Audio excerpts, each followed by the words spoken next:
এই উম্মত তো এক নেকি দিয়া জান্নাতে যাবে। কয় নেকি দিয়া? একটা নেকি দিয়া জান্নাতে যাবে এই উম্মত। অন্য উম্মতের কথা জানি না আমি, এই উম্মত এক নেকি দিয়া জান্নাতে যাবে। নবীর একটা আদর্শের কারণে জান্নাতে যাবে। সিরত মানি আদর্শ, আর এটা আমরা কদমে কদমে মুহতাজ।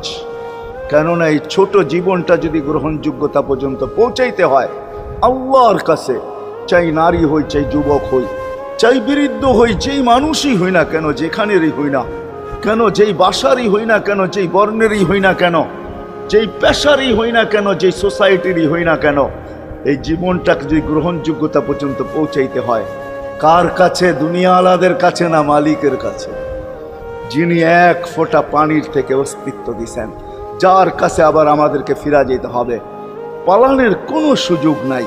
এই জন্যই কোরআন আমাদেরকে বোঝায় আইনাল মাফার। আল্লাহ